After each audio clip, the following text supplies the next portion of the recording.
So today we have got Krishna Thumar from Gujarat और कृष्णा ने secure किया है rank 9 in category and Krishna जो है वो गुजरात से वन ऑफ द टॉपर्स हैं।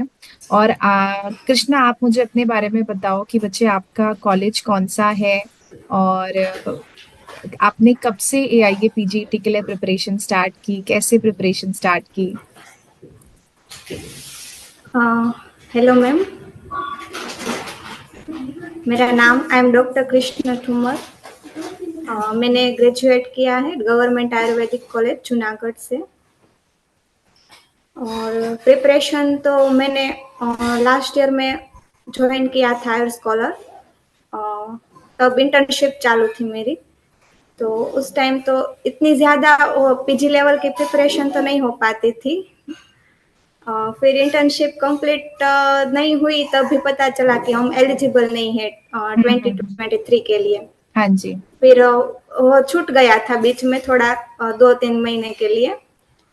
फिर बाद में इंटर्नशिप कंप्लीट हुई दिसंबर में, और बाद में पीजी मैंने आरएवी के लिए दिया था जनवरी में। उसमें सिलेक्ट हो गई थी, लेकिन फिर ऐसा हुआ कि पीजी करना है। तो बस फरवरी से प्रिपरेशन चालू की थी पूरी तरीके से। अच्छा, ओके। और जुलाई में एग्जाम दिया है। हाँ जी, बहुत बढ़िया बच्चे। कृष्णा, आप मुझे ये बताओ कि आपको मतलब एक सभी के लिए ना, कि आपको क्या लगता है कितने घंटे की पढ़ाई डेली होनी चाहिए ताकि आप जो है ऐसी रैंक अचीव करो जिसमें आपको नेशनल इंस्टीट्यूट मिले, या जितने बच्चे अभी प्रिपेयर कर रहे हैं उनके लिए आप क्या बोलना चाहोगे, कितना घंटा पढ़ना ही चाहिए? मेरे हिसाब से ये वो होता है ना, पुरुषम पुरुषम वीक्ष्य, राइट। ऐसे डिपेंड करता है पढ़ाई के क्वालिटी पर। मतलब आप 9 से 10 घंटा पढ़ रहे हो लेकिन आपका ध्यान नहीं है, फोकस नहीं है, तो उसका कोई मतलब भी नहीं है ना। लेकिन आप 4 से 5 घंटे पढ़ रहे हो लेकिन वो जितना पढ़ रहे हो उतना दिमाग में अच्छे से जा रहा है, तो वो बेस्ट है। अच्छा, इसलिए बढ़िया। मैं यही सजेस्ट करती हूँ कि अपना लेवल खुद तय करो कि मुझे कितना पढ़ना चाहिए। आप 12 घंटे पढ़ रहे हो दिन में, फिर आप थक जाते हो और 2-3 दिन अगले दिन पढ़ नहीं पाते, तो ये कुछ काम का नहीं है। राइट। इसलिए मैं जूनियर को तो यही सजेस्ट करती हूँ कि आप अपना लेवल खुद तय करो कि मुझे ये इतना मैं पढ़ूंगा तो मुझे अच्छे से याद रहेगा। राइट राइट, और बिल्कुल। मेरी कंटिन्यूटी ऐसे ही रहेगी, वो छूट कंसिस्टेंसी नहीं ऐसी जाएगी मेंटेन बीच रहे। में। जी, मतलब लगातार हाँ पढ़ना है, चाहे कम पढ़ो, पर लगे लगे लगे रहना है। राइट, दैट वाज योर की। ओके। हाँ जी। हाँ अच्छा। हाँ। ओके बेटा। तो कृष्णा, अभी पेरेंट्स भी बहुत खुश होंगे, आपको भी बहुत अच्छा लग रहा है इतनी अच्छी रैंक अचीव की। अभी क्या ड्रीम ब्रांच क्या है, क्या कौन से कॉलेज में जाना चाहते हो? ड्रीम ब्रांच तो गायनेकोलॉजी है, अगर की हाई पिछड़ी आ रहेगी। ओके, मतलब आपको जो ड्रीम ब्रांच अपने इतने समय से तैयार सोची थी कि भगवान वो मिलेगी, finally you are at the level की उस जोन में आप हो कि हाँ वो मुझे मिल सकती है and I am up to it, so it's a very good achievement. Okay, तो कृष्णा, कितना आपको लगता है कि जब आप टेस्ट सीरीज देते हो, जब all India level test series आप कर रहे थे, तो कितना आपके लिए हेल्पफुल रहा आपकी रैंक एनालाइज करने में, आपकी गलतियां एनालाइज करने में? उसके लिए आप क्या स्ट्रैटेजी रखते थे टेस्ट सीरीज जब आप अटेम्प्ट करते थे? टेस्ट मुझे मुझे मेरा ऐसा एक्सपीरियंस रहा है कि टेस्ट सीरीज जो होती है बहुत हेल्पफुल है। मतलब आप उतना पढ़ नहीं सकते जितना आप टेस्ट सीरीज में कवर कर सकते हो। मैं इंटर्नशिप के दौरान मेरा इतना पढ़ाई नहीं हो पाती थी, मतलब मैं पढ़ नहीं सकती थी, लेकिन टेलीग्राम पे या फिर कोई भी ऐप पे या क्वेश्चन प्रैक्टिस करना चालू था, तो उसमें क्या होता है, कोई टॉपिक हम कितना ही पढ़ ले चाहे, लेकिन कोई टॉपिक तो ऐसे होते ही है जो हम कवर नहीं कर पाते। और उसमें उसका जो एमसीक्यू कभी भी आया होगा ना, तो वो हमारे दिमाग में रहेगा कि ये मैंने सोल्व राइट। किया है। जी। तो अपने इसलिए सभी समिता मुझे वाइज तो सब्जेक्ट वाइज क्वेश्चंस अच्छे से प्रैक्टिस किए थे जो ऐप पे हैं?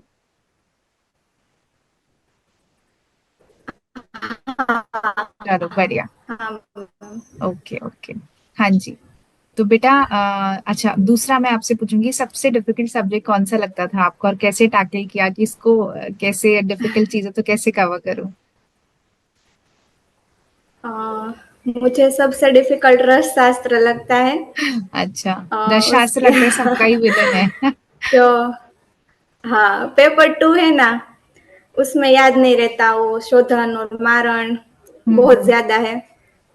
अ, उसमें उसकी कोई की तो होती नहीं है, वो रिवीजन से ही याद रहता है। और मैंने उतना फोकस उस पे नहीं किया था। हम्म। मतलब वो बोलते हैं कि पेपर 1 है उस वो ज्यादा इम्पोर्टेंट है। Right right. पेपर 2 में से आता है लेकिन इतना नहीं आता कि हम उसके पर वन में वहाँ लिमिटेड चीजें हैं इत, कवर करने के लिए। हाँ लिमिटेड चीजें है। और इतना डीप जाके पढ़ाई करे, वो उसका एक एक पॉइंट याद रखे, इतना नहीं आता। मतलब इसलिए मैंने वो करूँ और बाकी सब भूल जाऊँ, इससे अच्छा तो उसे छोड़ ही दे। राइट राइट, किया बिल्कुल। था लेकिन इतना रिवाइज नहीं किया था। अच्छा अच्छा, चलेगा। फिर भी रसशास्त्र में से देखे जाए तो questions were like basic questions थे, पेपर 1 से भी आए हैं, पेपर 2 से भी आए हैं, बट ओवरऑल वो कवर अप हो गए थे हाँ सभी पॉइंट्स। राइट राइट, ठीक है। हाँ हाँ, वो ज्यादा बेसिक पॉइंट्स रहते हैं जो पेपर 1 में से है। और पेपर 2 में शायद पारद वाले होते हैं, और वो तो इम्पोर्टेंट है, वो तो करना ही है। लेकिन जो पीछे के सारे वर्ग है, हम्म। उसमें इतना डीप जाके नहीं तैयारी की थी। हाँ, जो एंड के वर्ग है वहां पे सिक्ता वर्ग और ये सब पॉइंट्स ऐसे होते हैं जो एक दो बार रिवाइज करे तो हाँ भी हाँ बहुत हाँ है, मोर देन इनफ। राइट। हाँ। जी। ओके कृष्णा, और फेवरेट सब्जेक्ट कौन सा लगता था, कौन से लेक्चर्स करने में सबसे मजा आता था, चाहे कौन सा सब्जेक्ट लगता है यार ये तो बस एक दो बार करा और हो गया। वो मेरी संहिता थी, चरक अच्छा। संहिता। सुश्रुत संहिता भी ऐसे ही मुझे बहुत बहुत अच्छा लगता था। मतलब इसमें रिवाइज करने की भी जरूरत नहीं थी, हम्म। और पहले से कॉन्सेप्ट क्लियर इतने थे। और एमसीक्यू प्रैक्टिस भी उसकी इतनी हो रही थी, क्योंकि कोई भी आप प्रिपरेशन चालू करो तो संहिता से ही चालू करते हो, हम्म। इसलिए। और वैसे भी मेरा फेवरेट सब्जेक्ट है, संहिता। क्योंकि सब्जेक्ट्स मोस्ट ऑफ उसमें कवर हो जाते हैं। गायनिक है, अगध है, कई सारे सब्जेक्ट संहिता में ही हो जाते हैं, हम्म। इसलिए अलग से उसे करने की ज्यादा जरूरत नहीं रहती। और कौन से इसलिए आयुष मेरा वाले के फोकस सेशन। रहता था कि हाँ जी हाँ जी। हाँ बेटा कंटिन्यू। अ, मेरा फोकस रहता था कि पहले संहिता कवर करे। हाँ जी हाँ जी। ओके, सो बेटा नेक्स्ट क्वेश्चन इज कि आपको कौन से सेशन सबसे बेस्ट लगते थे, कौन से सेशन में सबसे ज्यादा मजा आता था, कौन सा एफएक्यू सेशन आपको बेस्ट लगता था अभी तक, कौन से सब्जेक्ट के लिए। आयुष स्कॉलर के हाँ जी हाँ जी। आयुष स्कॉलर में एफएक्यू सेशन तो सारे ही अच्छे लगते हैं, क्योंकि एक बार में ही याद रह जाता है, आप कराते हैं इतना अच्छा। तो एफएक्यू सेशन तो मुझे सारे पसंद थे। बाकी मैंने इतना मैम मेरा नहीं हुआ है, क्योंकि क्या तो इम्पोर्टेंट है बहुत मैम, क्योंकि देखा गया है कि मोस्ट ऑफ क्वेश्चन उसमें से पूछे जाते हैं, रिवाइज होते हैं।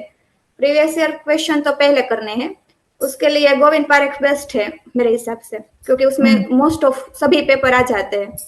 हाँ जी बिल्कुल। और कितनी बार आपने आपके जो साइकिल पूरी कवर की। डिस्कशन सीरीज है, हम्म। वो ज्यादा उसमें करवाते हैं। और उसमें टॉपिक भी ऐसा नहीं कि एक क्वेश्चन है तो उसमें उसका आंसर ये है। उसमें सारे उस टॉपिक के रिलेटेड सारा टॉपिक कवर हो कर देते हैं सर। इसलिए वो ज्यादा इम्पोर्टेंट है और हेल्पफुल भी है इतना। जी जी। ओके बेटा। तो बच्चे अगर मतलब कितनी बार ऐसा था कि आपने प्रीवियस ईयर पेपर्स करे थे, मतलब कितनी बार आप प्रैक्टिस, आपने 2 बार किया था, कैसा प्रैक्टिस था उसका कि एक साइकिल या 2 साइकिल, और पारी के कंपैरेटिव पेजेस का भी। कंपेरेटिव पेसिस की साइकिल तो मेरी 4-5 बार हो गई होगी, और 80 हम्म। पेसिस की, हम्म। क्योंकि वो तो बहुत ज्यादा इम्पोर्टेंट है। हाँ जी। और प्रीवियस ईयर के क्वेश्चन पेपर गोविंद पारिक में बहुत ज्यादा है।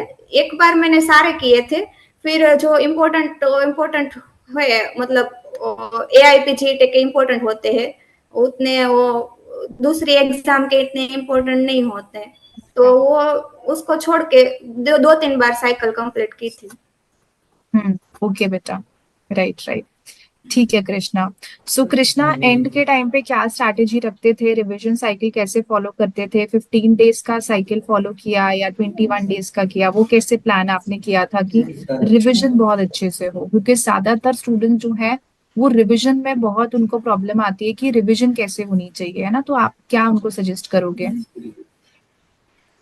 रिवीजन के लिए मैंने चुना था कि अब जो इतना सब्जेक्ट और पहले हमने पढ़ा हो उस तरह से तो नहीं हो सकता, हम्म। इसलिए संहिता संहिता में मेरा फोकस ज्यादा था कि इतने हम्म। मैंने टाइम टेबल मेरे हिसाब से ही बनाया था कि हम्म। इतने दिन में ये स्थान कवर करना है, इतने दिन में ये स्थान कवर करना है। और लास्ट के एक मंथ का था और फिर 10 डेज का था, हाँ जी। इसलिए 2 बार लास्ट मंथ में मैंने 2 बार रिवाइज किया संहिता ही। सब्जेक्ट सब्जेक्ट पे इतना ध्यान नहीं दिया, वो पहले ही कवर कर लिया था और मोस्ट ऑफ सब्जेक्ट संहिता में आ जाते। हम्म। ओके फिर बेटा।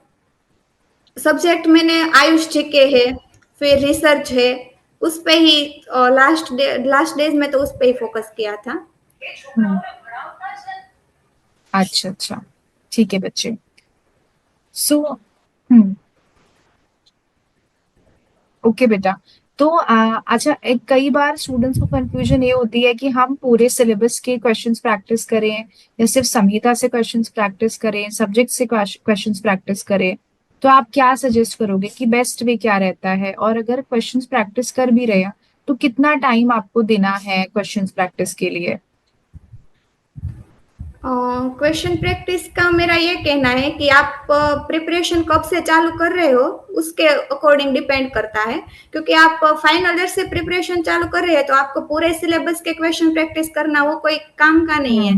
हाँ जी। तो आप जितना पढ़ रहे हो, जितना आप अपने क्लासेस में से और एग्जाम रखते हैं, मतलब चरक के सूत्र स्थान के 5 अध्याय हुए हैं तो उसकी एग्जाम रखते हैं, तो उतना क्वेश्चन प्रैक्टिस बहुत है। हम्म। फिर आप प्रिपरेशन चालू करते हो 6 मंथ बाकी हो एग्जाम को, तब आपको पूरे सिलेबस के करने चाहिए, क्योंकि तभी आप कभी कवर करोगे पढ़ने में, कभी क्वेश्चन प्रैक्टिस करोगे, ऐसा नहीं। हम्म। तभी साथ साथ ही क्वेश्चन प्रैक्टिस चालू कर देनी चाहिए। जी। ओके बेटा। तो अगर बेटा। आपके पास टाइम हम्म। है तो हम्म। फिर टाइम है, मतलब 1 साल है, 2 1.5 साल है, तो फिर आप टॉपिक वाइज क्वेश्चन प्रैक्टिस करें। लेकिन टाइम नहीं है तो फिर फुल सिलेबस के ही करने चाहिए। Right right. फुल सिलेबस में आपको एक्चुअली पता लग जाता है कि आप स्टैंड कहाँ कर रहे हो। सिर्फ टॉपिक पढ़ के क्वेश्चंस हाँ प्रैक्टिस करने में लगता है हमें सब आता है, बट जब ओवरऑल हाँ, जब प्रैक्टिस होती है तब रियलिटी आती है कि नहीं यार, हमें तो तब पता एक्चुअली। चलता है। जी जी जी बिल्कुल।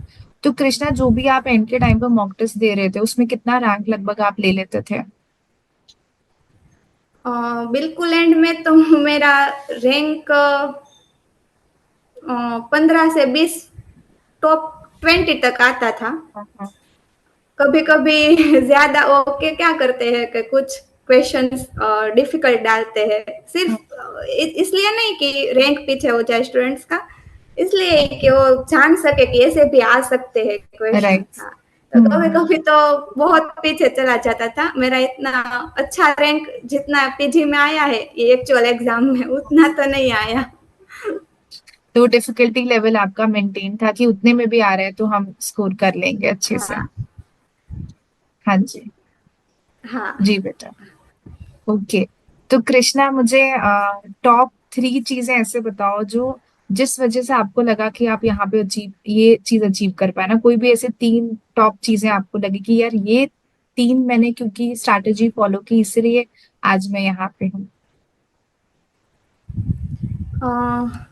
पहली तो मैं यही कहूंगी कि जो हमारी मुझे कई स्टूडेंट्स पूछते हैं कि सेकंड ईयर में है, थर्ड ईयर में है, तो हमें पीजी की प्रिपरेशन चालू कर देनी चाहिए या नहीं।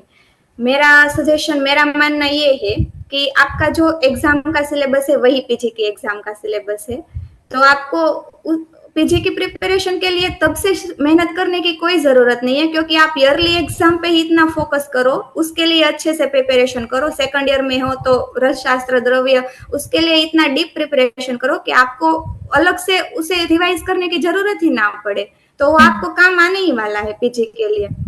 तो मैं एक ये कहना चाहती हूँ कि आपको ईयर वाइज, आपकी ईयर वाइज जो एग्जाम आती है उसके लिए आप अच्छे से प्रिपेयर करें, तो फिर पीजी के एग्जाम में इतना लोड नहीं रहता इंटर्नशिप में।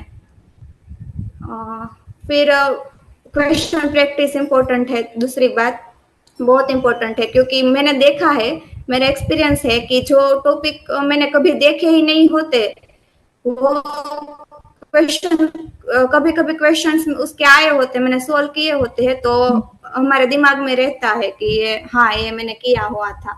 फिर पढ़ने में तो पता नहीं कभी आते ही नहीं। फिर एक कंटिन्यूटी।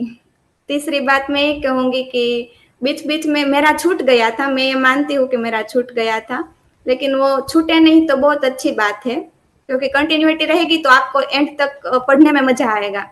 वो बीच में छूट जाएगा तो लिंक टूट जाएगी फिर। जी जी, बिल्कुल बिल्कुल, राइट। तो कृष्णा, ये आपका अटेम्प्ट जो था, एक बार मुझे बताओ कि पहला सेकेंड अटेम्प्ट था आपका ना? पहला था। ओके, आरए भी आपने वो किया था फिर उसके, ठीक है, समझी समझी, ओके। हाँ। ठीक है, राइट। तो एक ये बहुत बड़ी अचीवमेंट है कि पहले अटेम्प्ट में आपने इतना अच्छा स्कोर किया, जिसमें आपकी इंटर्नशिप के दौरान कुछ टाइम बीच में मिला एंड फिर आप इतना कवर कर पाए।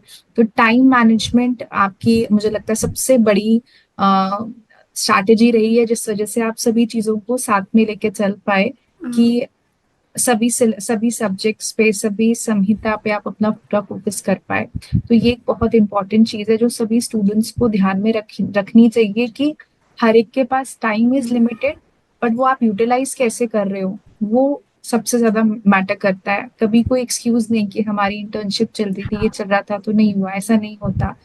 होता है वो चीजें, and you are an example for that as well. तो Krishna, wishing you all the very best again. और हमारी आई स्कॉलर की टीम बहुत खुश है कि आपने ये अचीव किया, और हम आपको और भी बहुत आगे बढ़ते देखना चाहते हैं। ये एक पड़ाव पार हुआ है, इसके आगे आपको बहुत अच्छा लाइफ में करना है, अच्छे से अपनी पीजी करोगे, उसके आगे बहुत कुछ अचीव करो। तो सबकी तरफ से ब्लेसिंग्स हैं। आपके पेरेंट्स को बहुत कॉन्ग्रेचुलेशंस, आपको कॉन्ग्रेचुलेशंस। और कोई लास्ट चीज आप अपने साथ में किसी को बोलना चाहो, किसी को भी डेडिकेट करना चाहो, प्लीज गो फॉर इट।